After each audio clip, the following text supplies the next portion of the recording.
Hi, my name is Drew Patterson and I'm the General Manager of Treetime.ca, and today we're going to talk a little bit about the maintenance of shelter belts. Shelter belt maintenance is really important. You need to make sure that there are no gaps in your shelter belt. It's very easy to have a tree that dies, or two or three that die, or maybe you get some kind of disease or infection and you have a big gap and then your shelter belt isn't working as well. As you can tell, it's just like a fence. If you start putting a hole in the fence, it's not going to keep as many things out, right? And same thing with your shelter belt.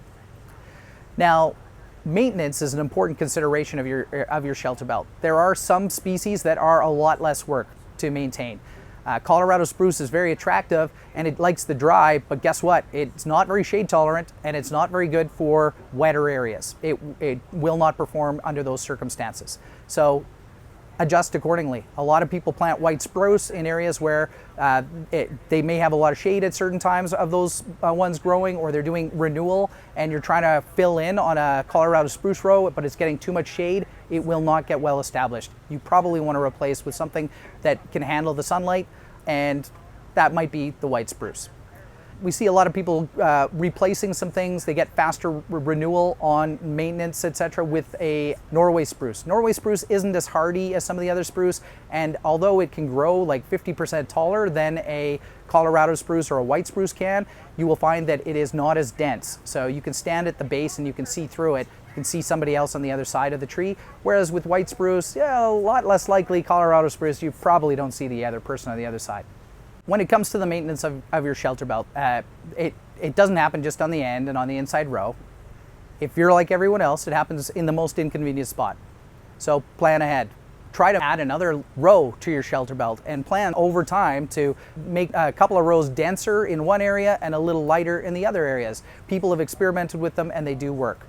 It has to work for you though too. So access to those areas and how you're going to chop it down can be very tricky. This is another big part of planning, an important thing. You also want to make sure that you're able to get in and mulch. Over time, competition from weeds isn't very good. You want to keep the weeds down, but you also want to keep moisture in. The best way you can do that is by using coarse wood mulch. You can get that from places like Chip Drop, or they've got other arborists that will drop their chipped stuff off at your property in large amounts and you can mulch. I prefer more natural mulches. There are people that use plastic mulch to get their shelter belt established, but more on the maintenance side, you're going to be looking at coarse wood chips for mulching.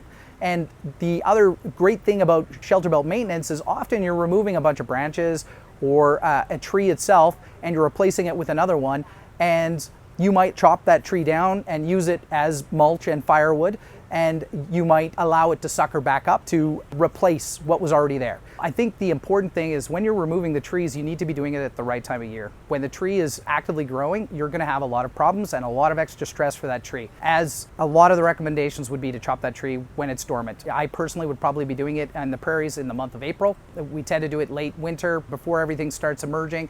In some years, you may have a warm spell and you might want to do it a little earlier. A lot of it will depend on how much snow is there, etc. already. The timing is really critical. If you don't have the timing, you're going to be playing catch up with other approaches that may or may not work very well for you. Getting the pruning done at the right time and in the right way is worthwhile. If you keep up with your pruning on a regular basis too, you do a little bit, it won't be a ton of work all at once and you will get better at it. If you try to do it all at once and you're a warrior that does it every 5 years, guess what? Your pruning skills are probably not nearly as good and you forget how the tree grew and adapted to your pruning.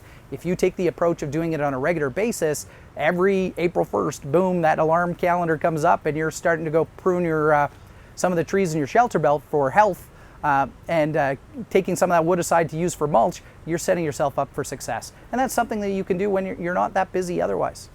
When it comes to replacing trees, there's lots of times where you might remove a hedge of lilac. Well, lilac you can get away with planting every 3 feet, but if you're going to replace it with like a carragana, you want to plant it every foot. So the spacing may change and the needs for replacement may change as well.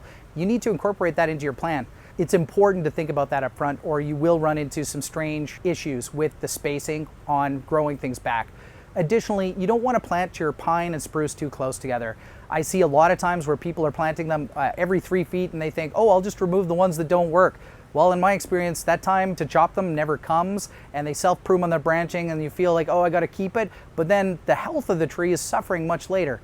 So that's not a great approach. I know that it is an approach that some people use. It's not a great approach. It doesn't lead to a lot of successful outcomes for the trees and the spacing, the health of the trees, or for you. The workload is a little ridiculous and it's hard to inherit something like that. So plan well in advance.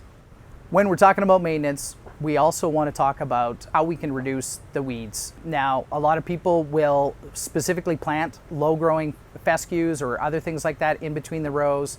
Some people will till it on a regular basis, and they till it with the hopes of getting rid of the suckers, but you're going to find that that hurts the roots and that hurts some other things as well.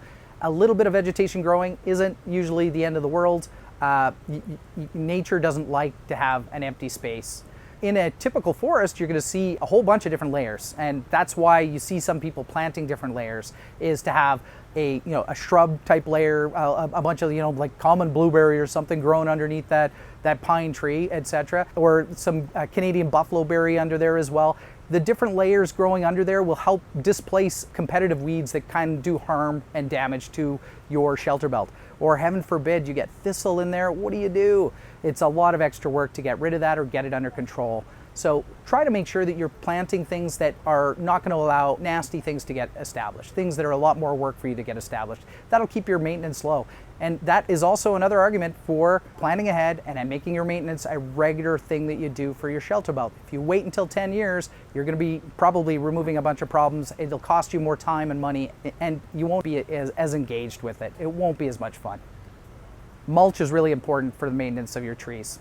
A lot of people will take the trees that they're chopping down for some of their maintenance or branches that have fallen, they'll put them through a mulcher or a shredder, and they'll apply that as their mulch to keep down the weeds in between the rows or around the trees themselves. This is a good strategy. It is a regular strategy. It's what I see in some of the shelter belts that I am the most enthralled to see.